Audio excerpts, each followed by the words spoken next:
Welcome to Revenue Rehab, your one-stop destination for collective solutions to the biggest challenges faced by marketing leaders today. Now head on over to the couch, make yourself comfortable, and get ready to change the way you approach revenue. Leading your recovery is modern marketer, author, speaker, and chief operating officer at Tegrita, Brandi Starr.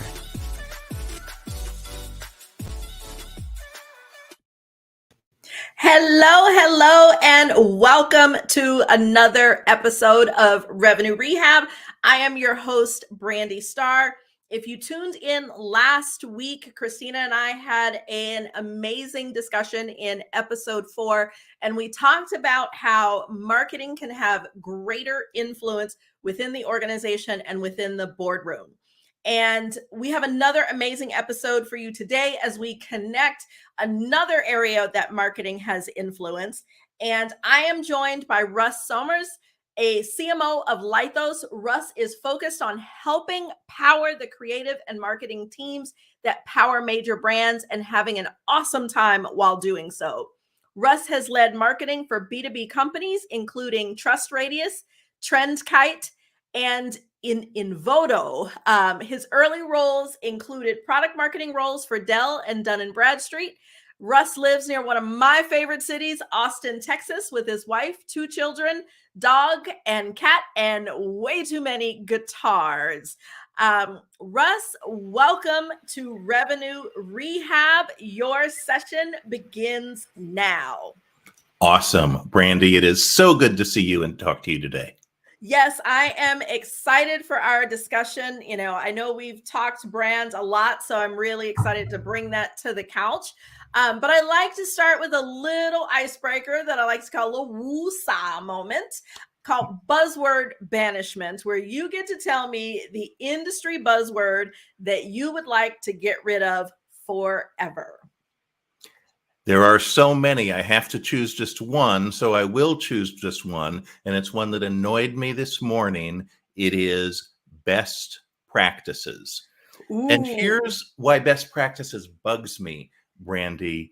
Who defines them? A lot of times best practices, I mean, we send our emails on Tuesday because 20 years ago, someone ran a deliverability test and said, Tuesday is the best day for email. Is it though?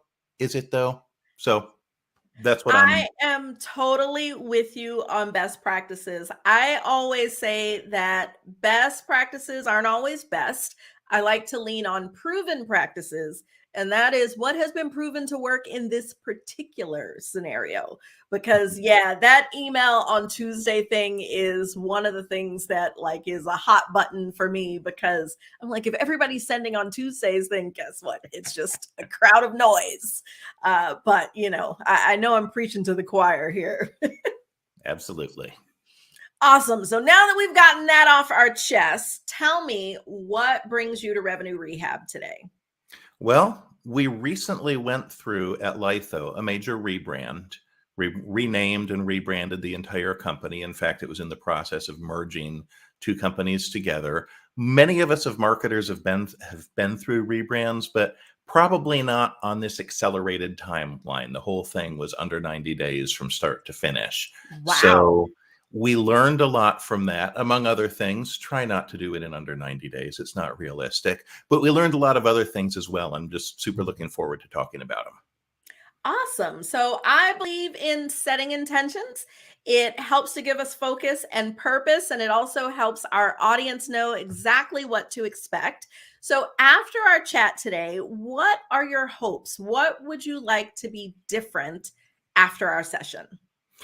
I would love anybody who listens to this, when a rebrand comes on the table, to be able to, in discussing that with the rest of their leadership team or their marketing team, go, there's a lot of stuff here, but these are the 2 or 3 big things we really need to nail. Perfect. And I did my homework, and I pulled a quote from Branding Magazine that says the best way to achieve sustainable growth is not via short-term activities like PPC campaigns, but building a brand strategy that is heavily based on the ever-changing customer expectations. And I really love that quote because I always talk about customer experience and how everything ties back to the experience that we are giving our customers and prospects. And so with that in mind, I want to start with, I know the rebrand came as a result of, the merger, and a lot of companies choose to go with one brand or the other. What prompted you to say it's time for us to rebrand and let's go down this path? It's a good question because I did it reluctantly, first of all, Brandi, because the thing about rebranding is it's time you never get back. If you want to completely tank a marketing team's productivity for a couple of quarters, you can do one of two things. You can re-platform marketing automation, or you can rebrand, right? Both of those things done well pay huge dividends, but they do take a lot of time and focus from the other things that we might be concerned about. So 1 minute, because the dog does need out, I warned you this might happen.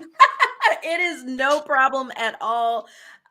We welcome the pooches to the couch as well.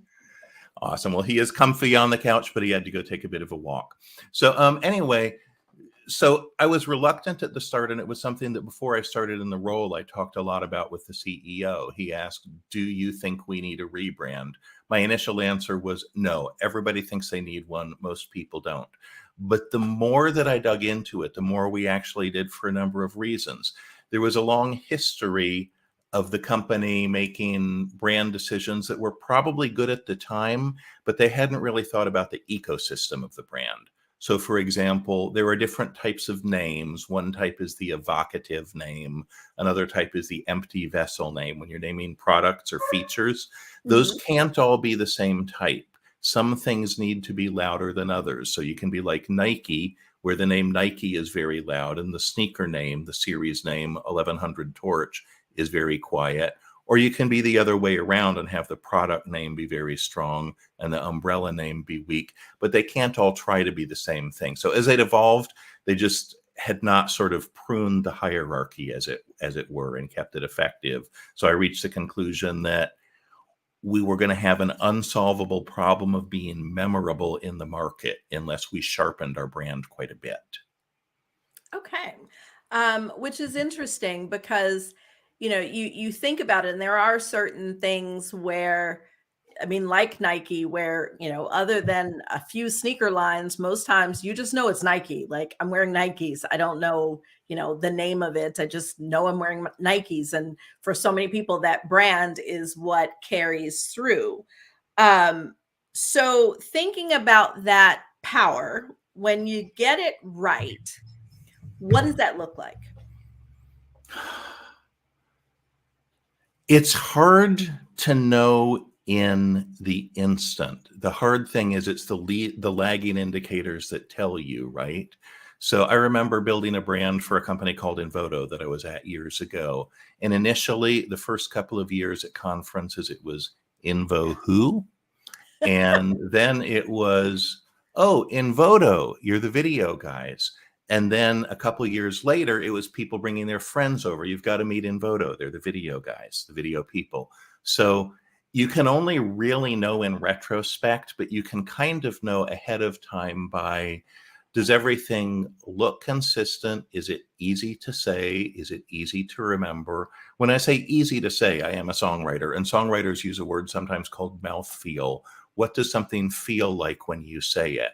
And so Lytho, for example, that was the name of one of the two companies, although it wasn't the main company, the acquiring company, but it was a better name. It had better mouthfeel than In Motion or In Motion Now, and also had a number of other desirable attributes. So you look for those leading indicators, you hope you were right, and a year or two later at a conference, you start to go, I think maybe it worked.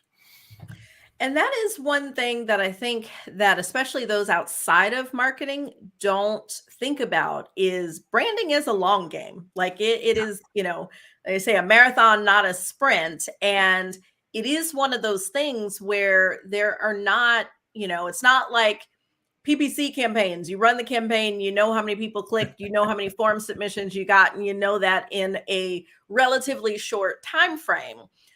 So thinking about how you talk about this upward to the CEO and even laterally to other departments. Have you run into challenges either in this brand or previously where, people are just not getting it? Like they're not really, absorbing like that this is something we're not going to know if it's working for a while?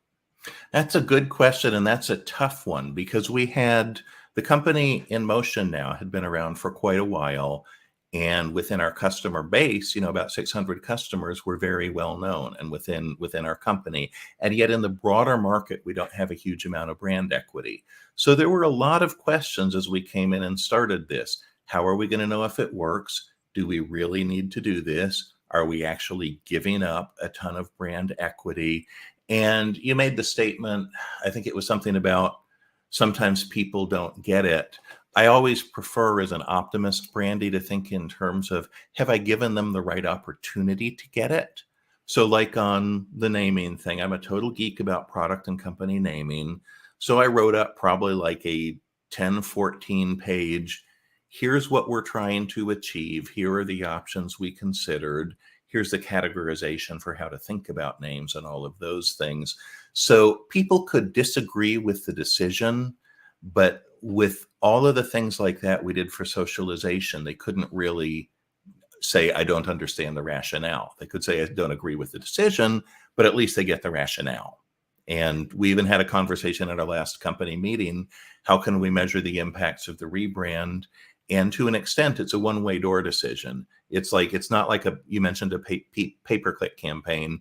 Oh, this one's not performing. We'll turn it off. We'll do something else. We're not going to say, oh, the rebrand didn't give us the results we wanted. We're going to rebrand again. We're not going to do that. We're not going to unbrand. We're not going to unbrand. So I've worked for a company where that was the strategy. It was just like, oh, this one isn't working. Change the name and rebrand. And in 3 years that I worked there, I had 5 different business cards just based on the name changes. So, I mean, it is a strategy, not one that I would recommend, but not all strategies are good strategies, are they? But they are all strategies. And I think you hit on a really key point there. In episode 3, we talked about change management. And in that episode, Tiffany stressed the importance of communication in change management and driving home any big change. And what I'm hearing is that communicating what you were doing, the rationale behind why you were doing it, was a key factor in, essentially managing stakeholder expectations and understanding. Is that accurate? Entirely accurate. And I'm still floored and humbled by the number of people on the team that can repeat back the rationale for things. Because I really believe if you talk in terms of the why of a thing that you're doing, we move so quickly in business that a lot of times we just talk about the what.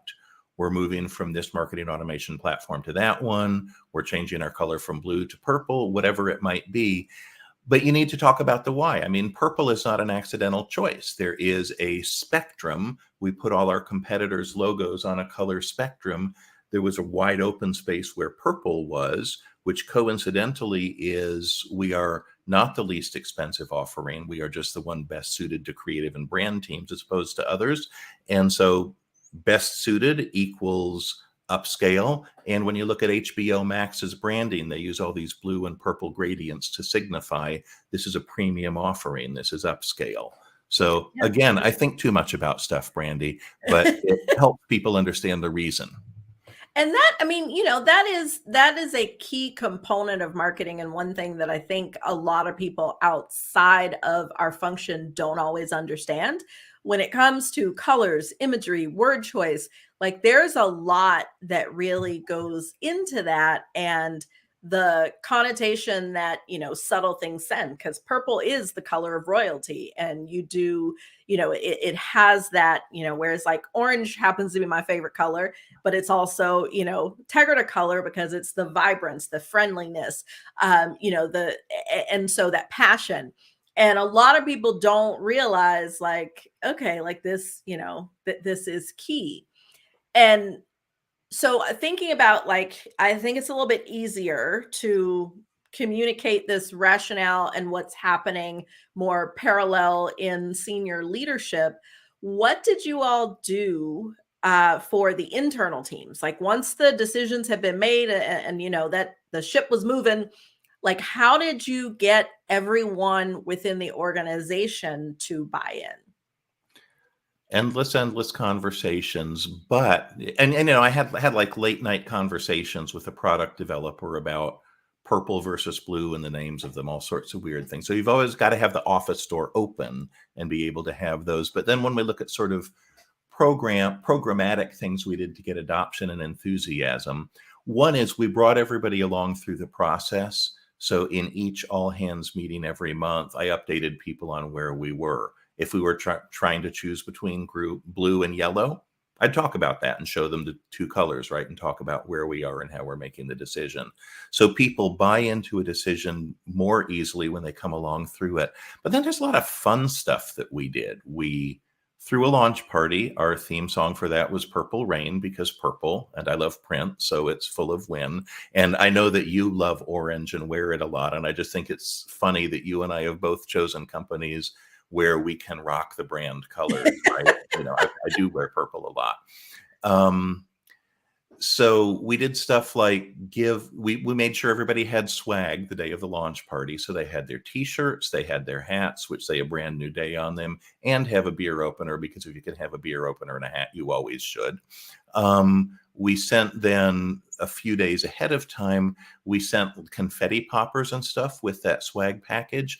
And we got team members to take videos of themselves wearing their swag, shooting their confetti poppers.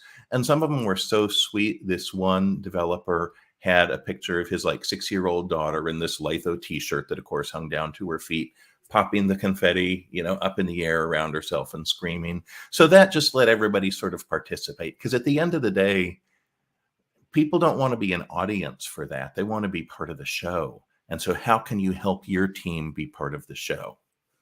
And I think that is such a key point. Like in my career, I have been a part of some rebrands that have gone really well, and some rebrands that, you know, not so much. Like you, for months later, are still calling the company by the old name, or, you know, those sort of things. And, you know, being in marketing, like that's really bad.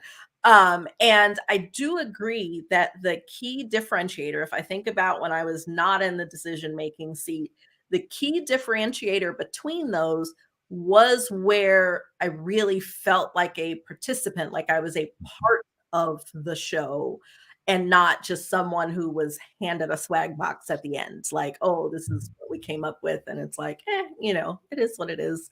But that is really, really key.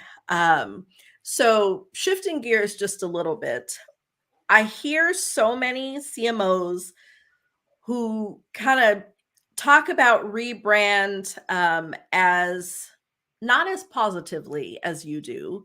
Well, you know, I'll leave it that way. Why do you think so many struggle with this process? I mean, beyond the amount of time, like we all know this is something that is a time suck generally for longer than 90 days.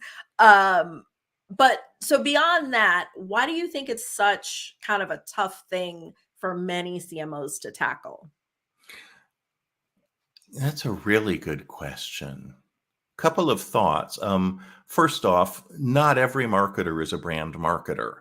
There's the Deloitte work on the 5 competencies of the modern CMO. There's an awful lot of great marketers that don't happen to be brand marketers. So it's not their expertise and they may not see the need. So that would be one reason. You know, if I'm a hammer, I see every problem as a nail, don't I? Right. Then the other thing that I think about a lot with it when I talk with people that are going through it is, what is the purpose? Because a lot of times when you ask what is the purpose behind a rebrand, you get very generic answers. Well, we feel it's dated. We, you know, feel the brand is kind of tattered. It's kind of atrophied. Those are not very specific. In my mind, a brand is a functional asset. It has to do a couple things, and only a couple things well. It has to penetrate the skull of your prospect and lodge there with a pointy message. This brand is about X. This brand is about creative and brand teams. And so if you've got a super clear purpose like that, it makes sense. But an awful lot of times rebrands are driven by vanity or dare I say boredom. And the other thing, when you mentioned that they're often not thought of positively, I'm not going to name names because these are people that I know and friends, but if you look back over big rebrands in the past 2 or 3 years, I can count 3 or 4 stories of CMO does rebrand, rebrand launches, CMO does victory dance, and CMO quits. So it's a crucible. It's a crucible for everything you do as a marketer. That is, you just hit on something I really hadn't thought about, but that does happen so often, is that you go through this big transition and then, you get to kind of the end, which should be more of a victory. And then it's like, okay, introducing new CMO. And so do you think that happens a lot because either the CMO is just like worn out at that point, and it's like, okay, time to move on to do something different? Or are they coming out on the other end and it's like, this didn't yield the result, and so it's almost like writing on the wall, time to go? Again, a good question. And there's a couple people I want to talk to that I want to ask, why did you leave right after the rebrand? Because I would love to know. If I had to hazard a guess, that thing of bringing everybody along for it is hard to do. It's rare. There's often people don't believe they have the time for it. So I can imagine that if I had led a major rebrand and months later I'm hearing people say, I still don't know why we did this. The old brand was better. At a certain point, I might be tempted to just storm out of there. So I don't know if that's what's happening. It could be, Brandi, or it could be that they just go, I came here to do this one thing and I'm done, and I ascend. And yes, and that does happen a lot, where you have someone that is brought in because they have a specialty or a sweet spot at getting through certain hurdles, and it is always kind of intended that they're gonna, be there through that hurdle, and then, move on and bring in a leader that, has a different specialty. I mean, you see that on boards, but you also, see it sometimes especially in the C-suite. But I do want to back up a little bit, just because I am very process oriented. And so, thinking about myself and, our listeners, if we were to talk about, key considerations. So the decision has been made, a rebrand needs to happen. There's a clear purpose. So we know that that's kind of the starting point, is having a purpose and making the decision to do it. What are those key milestones or any sort of gotchas along the way that, if anybody listening is about to go through this process, that they can almost take that away as their like checklist? Like, I got to have I got to make sure these things happen sequentially, and I got to watch out for these yellow or red flags. What a good question. I mean, we are all, as marketers, used to some degree to managing projects. Some of us are great at it. Some of us, like me, are not so great. But a rebrand is really a whole little nested set of projects. I mean, the GANT chart in there is unbelievably complex between all the things. So you kind of got to start, just like you said, with what's the purpose? What are we trying to do? And that becomes your North Star, your guiding principle. So when somebody says, by the way, should we rebrand our, I don't know, glass door? I mean, of course you would rebrand your glass door. So I'm making a horrible example, but you would always ask, does this tie to the purpose of the rebrand? If not, throw it off the truck. Use that to determine what you're going to do, everything that maps to the process. And then you've got to, for each, sort of do your sense of your little map of brand touch points. Here are all the website pages. Here are all the third-party web properties where we're listed. Here are all of the sales emails. Here is the email preference page, which I forgot to change and we just figured out. I'm telling you, don't tell anyone else. But these things happen. You will miss some things. That just should inspire you to make us a long list of what all your touch points are. And then you've just got to build the plan out to action each of them. And, when I talk about several nested projects and Gantt chart, there's defining what the brand is. There's bringing it to life with the brand elements. And then there's distributing that to all of your brand touch points. And then there's a fourth one, as you and I discussed, which is sort of internal alignment and momentum. So the only thing I could say you could do wrong would be not to go, I need that really detailed map of everything in terms of touch points, elements, etc. Okay. And given that there are so many of those touch points that cross things outside of marketing. So, if you're a software, if you're a technology company, there's going to be that in-product user experience. If you're marketing through a channel, there's going to be that channel experience, customer service.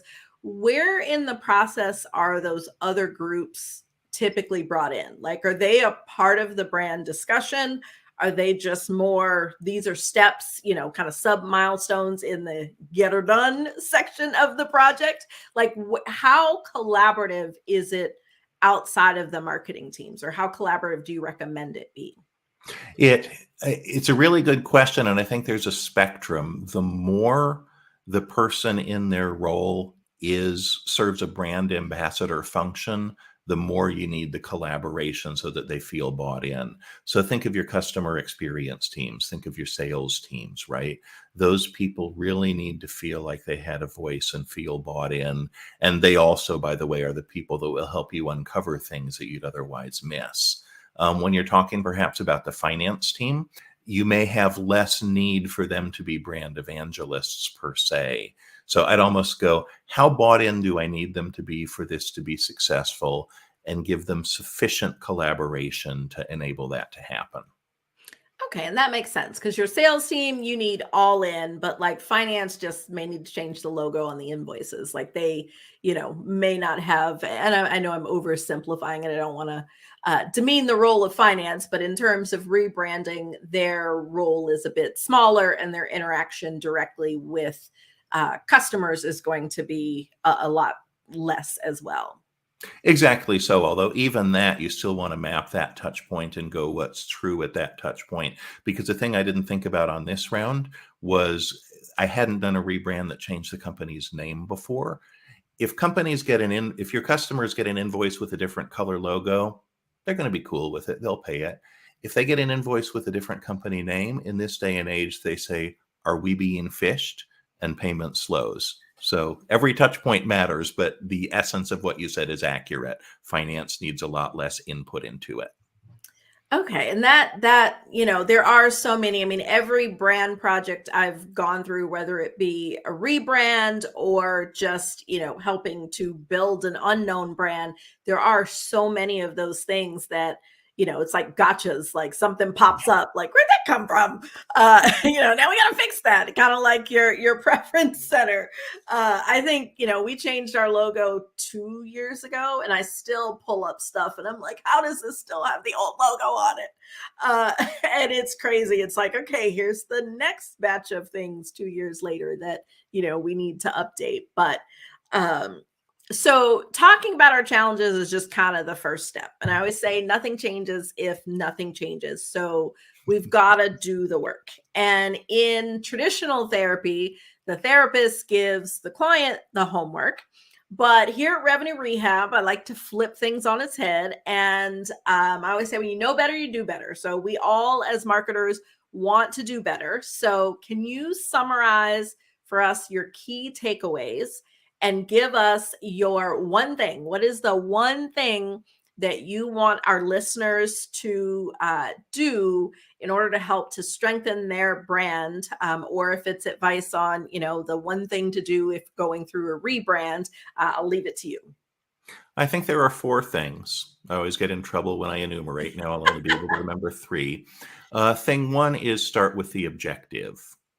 Thing 2 is map all of the touch points. Thing 3 is bring everybody along on the ride with you. And thing 4 is give yourself some grace, because you will miss something and you will feel like, how did I miss that? Those would be the 4. If I said there are 4 things, that would be them. Perfect. And we have said, if we are getting started with a brand refresh, our number 1 start with the purpose. What is our purpose for making this change? And I mean, I think that is sound advice, no matter what the change is that is being made, whether it's rebranding or anything else in our businesses. Starting with, why are we doing this? What are we trying to achieve with this is a great place to start. And is there anything else that I have not, because I know you are full of a lot of wisdom around branding. Is there anything that I have not thought to ask you about that you want to make sure that our listeners take away from this discussion? Yes, one more thing. Remember that especially for the creative and content team, the brand is a new car. You've worked with an agency to get them that new car. It's shiny. It's on the lot. Now let's go drive it around and get some mud on it and make it our own, because you cannot say the brand book we were handed is now the brand book that we execute for the rest of our lives. It's only a starting place. You should continue evolving that brand as you go. That is a great point. And I know I've seen some companies call their brand book the brand Bible. And I've always disliked that name. I mean, one, because it can be a non-inclusive reference. But beyond that, if you think about the Bible itself, it is never changing. Like, that book is that book. And there is no evolution to that. And to your point, your brand guide, or I like to call it the brand playbook, is something that is going to evolve over time, even if it's just small nuances from what was first defined. So I think that is another great takeaway, is that has to be a living and breathing document. And you think about, I'm a football fan, you think about the football playbook. There's a play that, is no longer working. They take it out, rip it up, throw it away. And I'm using that, as if the book is still physically a book now. I'm sure it's a tablet. But, and then they come up with, we've got these new players. We do this new play. And that is a great way to think about that. So I appreciate that extra takeaway. So Russ, I have enjoyed our discussion, but that is our time for today. Thank you so much for joining me. Brandi, this has been so fun. Thank you. It is so great to catch up. Awesome. And thank you everyone for joining today. I hope that you have enjoyed my conversation with Russ. I can't believe we are at the end already. So thanks everyone for joining, and we will see you next time. You've been listening to Revenue Rehab with your host, Brandi Starr. Your session is now over, but the learning has just begun.